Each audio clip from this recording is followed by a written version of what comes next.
Bonjour à tous et à toutes, mes chers élèves de la troisième année collégiale. Aujourd'hui, Inch'Allah, nous commençons une série d'examens.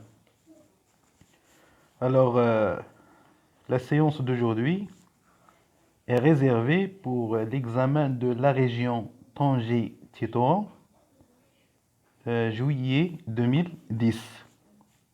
Alors, comme vous savez, chaque examen contient un texte support.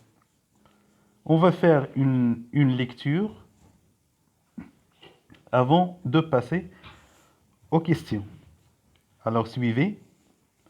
Grand-père dormait trop longtemps quelquefois.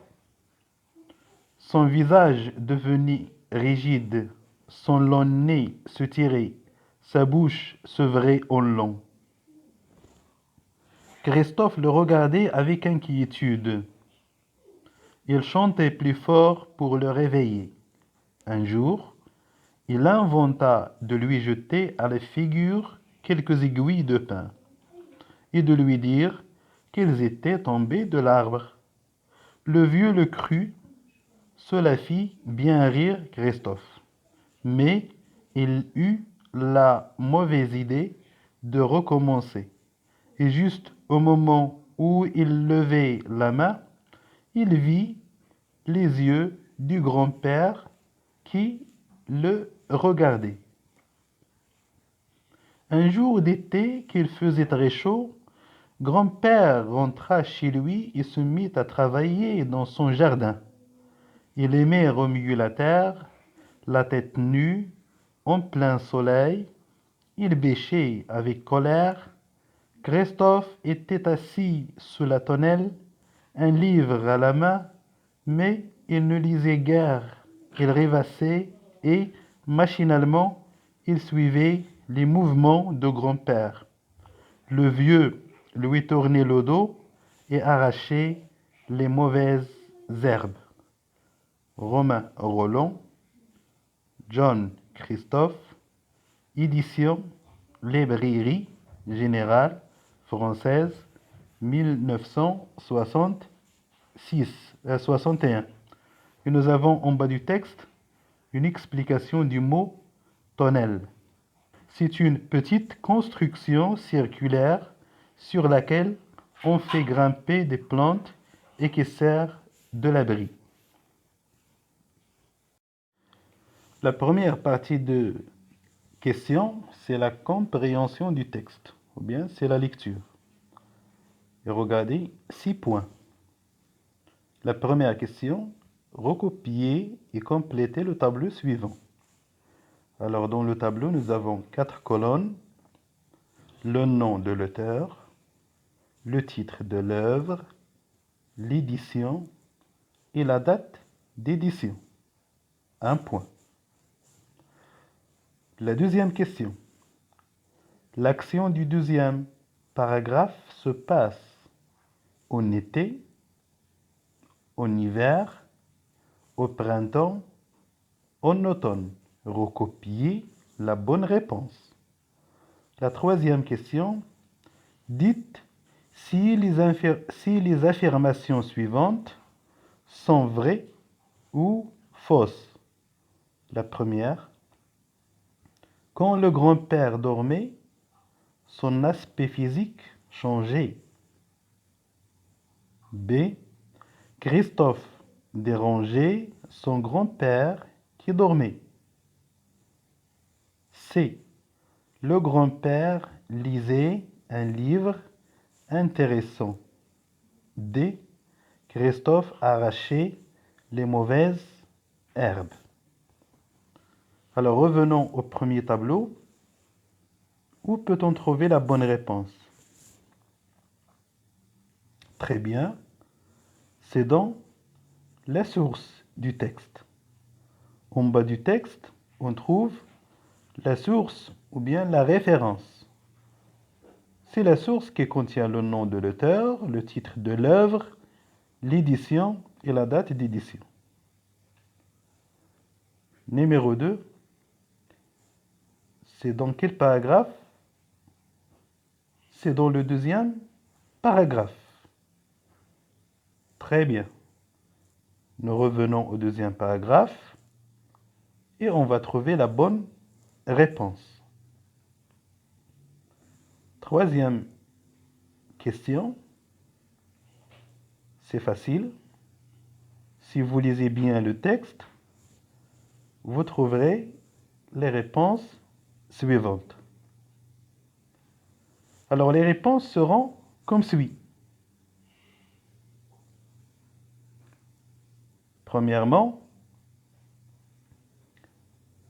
le nom de l'auteur, Romain Rolland. Très bien. Le titre de l'œuvre, Jean Christophe. Ok. Édition, Librairie Générale Française. Et la date d'édition, 1961. Un point. Alors, la deuxième question, la bonne réponse serait donc en été. Très bien. Alors, on souligne.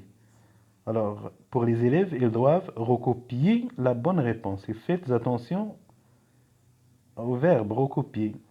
C'est pas souligner, c'est pas cocher la bonne réponse, mais recopier.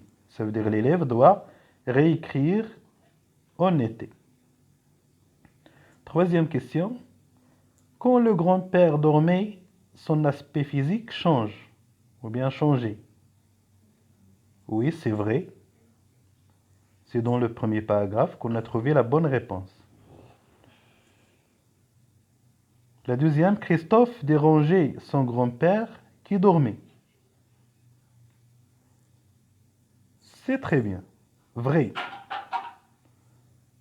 Le grand-père lisait un livre intéressant. Est-ce que le grand-père lisait un livre intéressant? Non, c'est fausse. Il travaillait dans le champ. Ou bien, il dormait. Christophe arrachait les mauvaises herbes. Fausse. Ce n'est pas lui qui arrachait les mauvaises herbes, c'est le grand-père. Alors vous voyez que ces trois questions sont à la portée. Une deuxième lecture avec explication.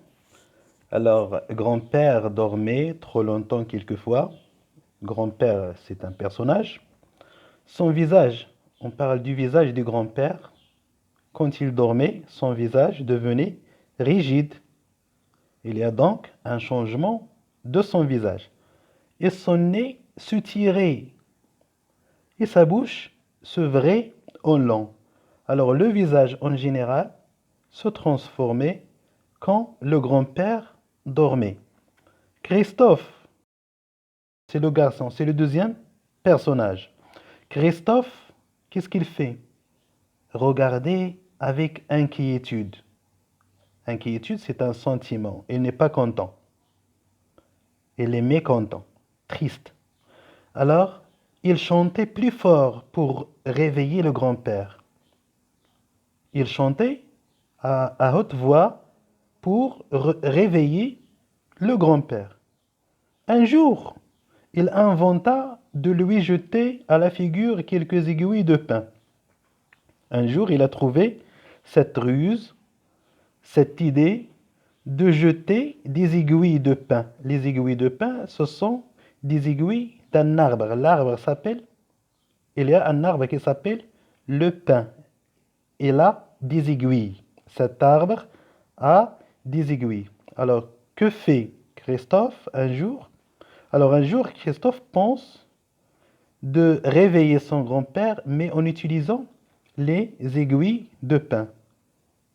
Et de lui dire que ces aiguilles étaient tombées de l'arbre. Alors, il a fait ça. Mais il voulait répéter la même chose. À ce moment-là, le grand-père ouvrait ses yeux et regardait Christophe. Ça veut dire que le grand-père a découvert cette ruse de son neveu. Un jour d'été. Vous avez déjà répondu. L'été, indicateur de temps. Alors, il faisait très chaud. Grand-père rentra chez lui. Il se mit à travailler dans son jardin. Alors, le père ou bien le grand-père ne lisait pas. Il travaillait dans son jardin. Il aime beaucoup la terre. Il aimait remuer la terre, la tête nue, en plein soleil. Il bêchait avec colère. Christophe était assis sous la tonnelle.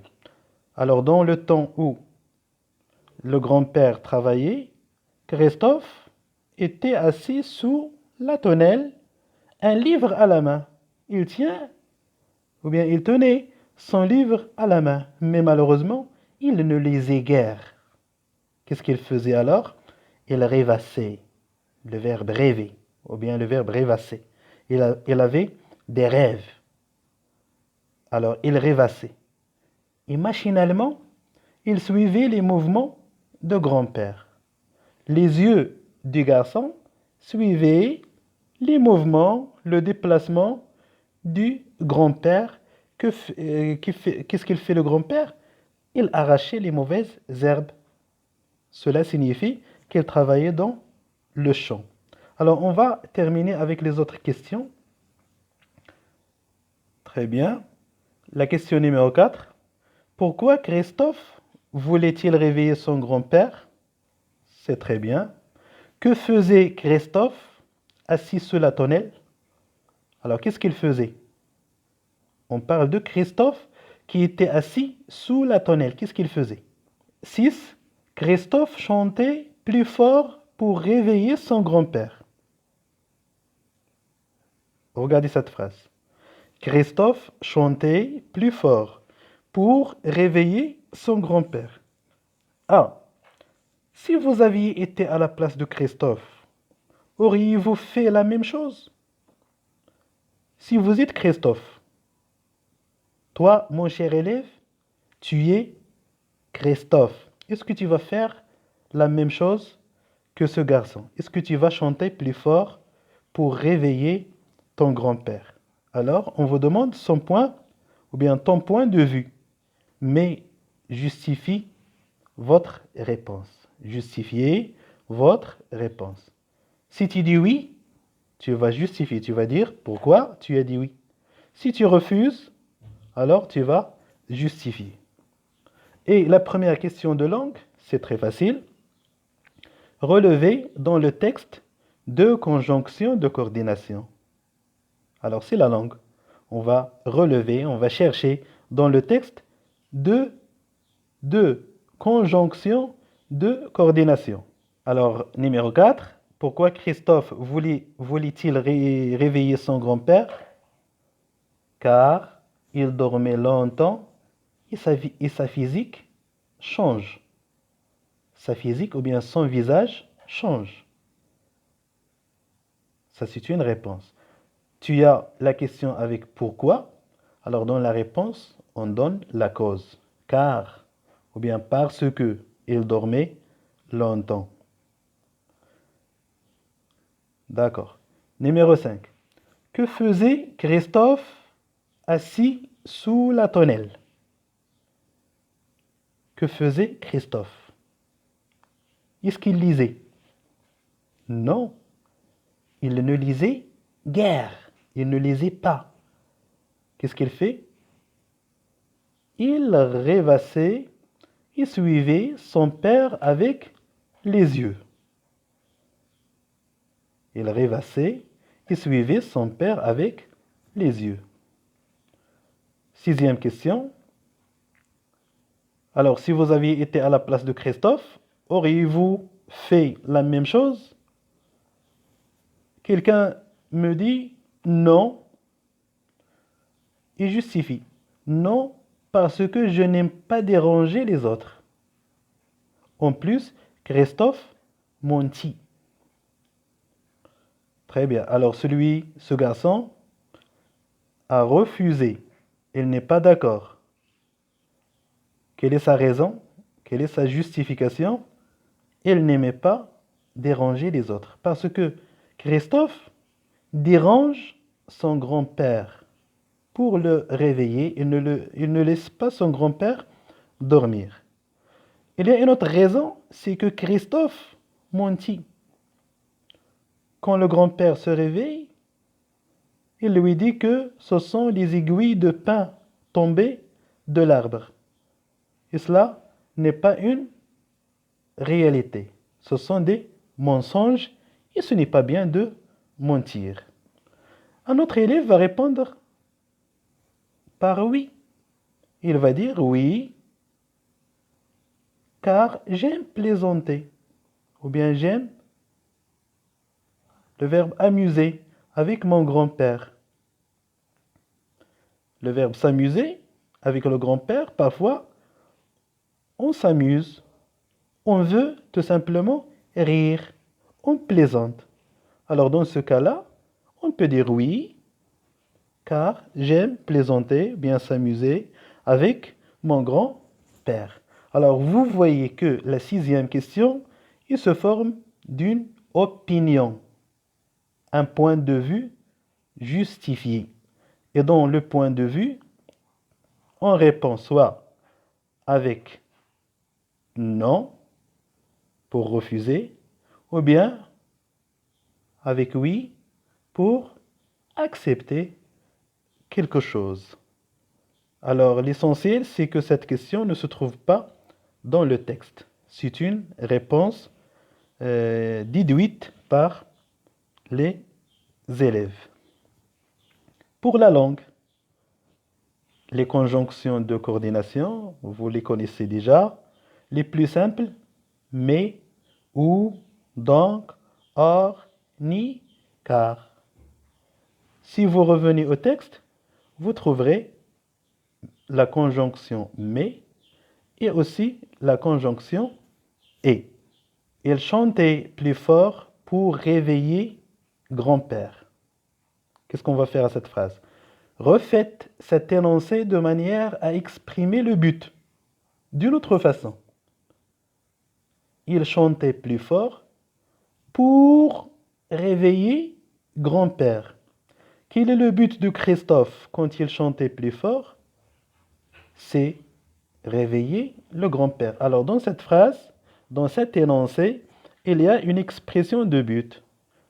Qu'est-ce qu'on va faire?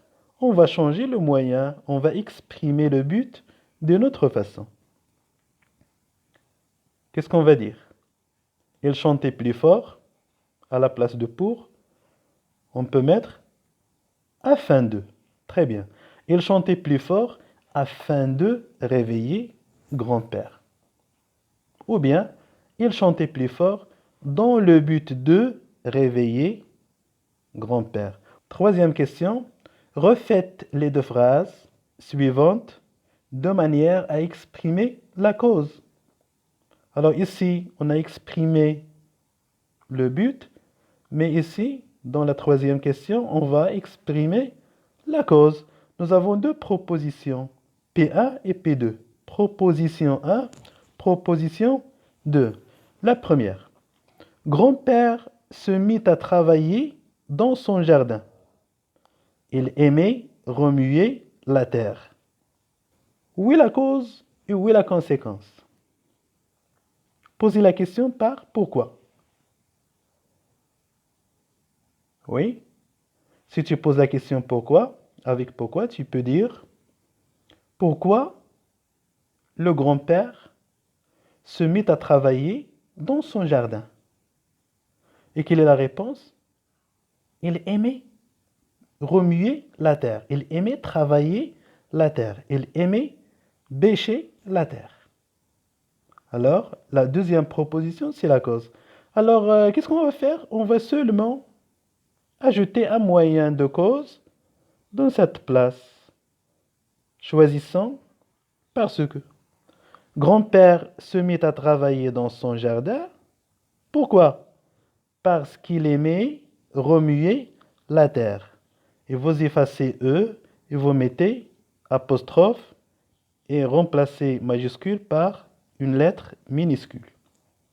Tu peux remplacer parce que par puisque. Puisqu'il aimait remuer la terre, Grand-père se mit à travailler dans son jardin.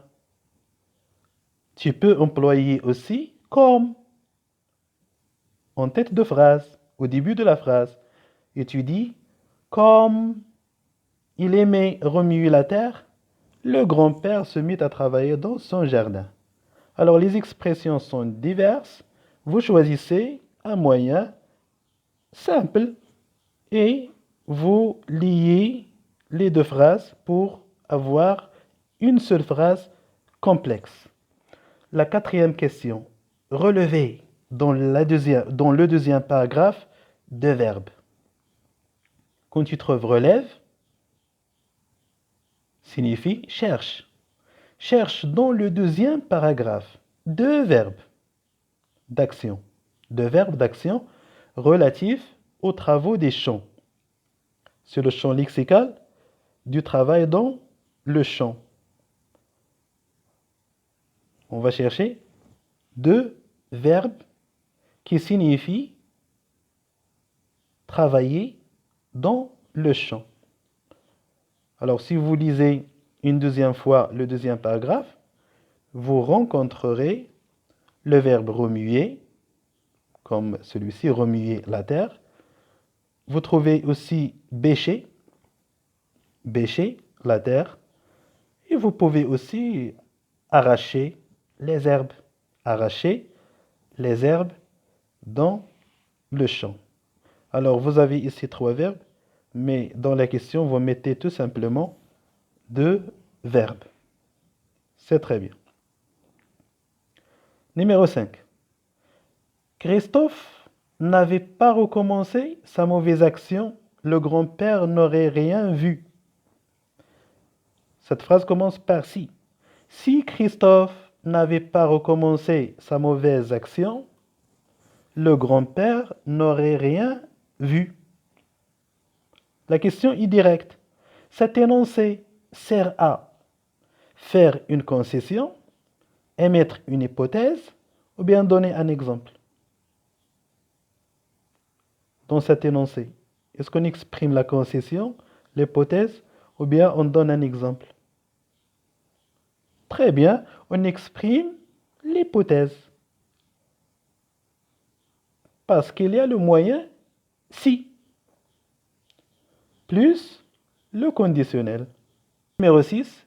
Christophe dit à son grand-père, j'aime m'amuser avec toi, grand-père. J'aime m'amuser avec toi, grand-père. Qui dit cette phrase? Christophe. À qui? À son grand-père. J'aime m'amuser avec toi, grand-père.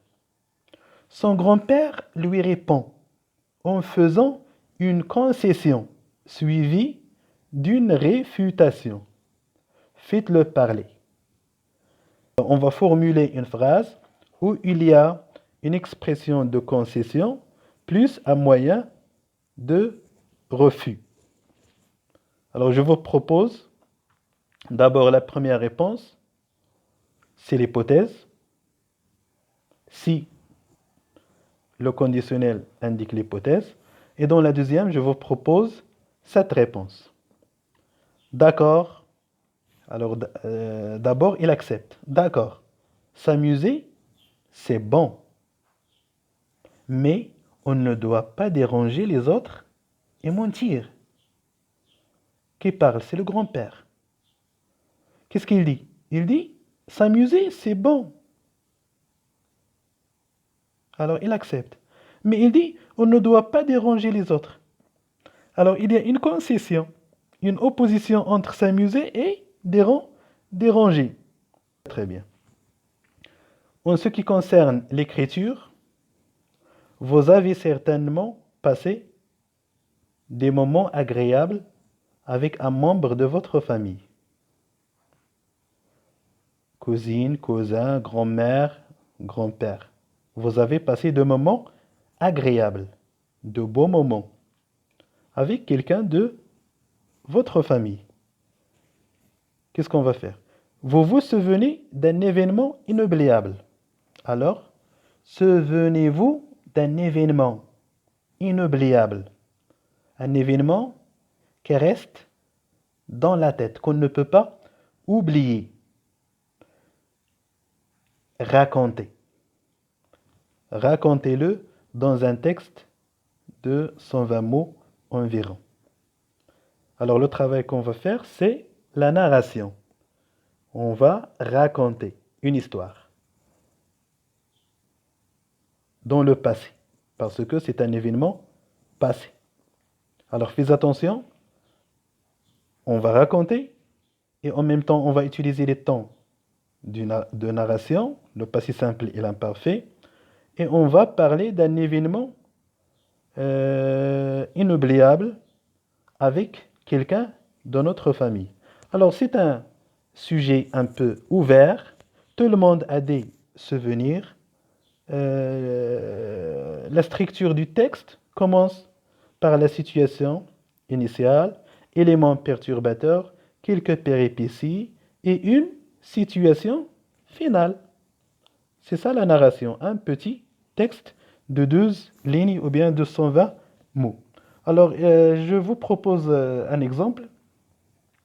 Un jour de printemps, moi et mon cousin fîmes une sortie à la montagne. C'est le verbe faire au passé simple. Moi et mon cousin. Une sortie à la montagne. Nous passions le matin à jouer et à sauter d'une roche à une autre.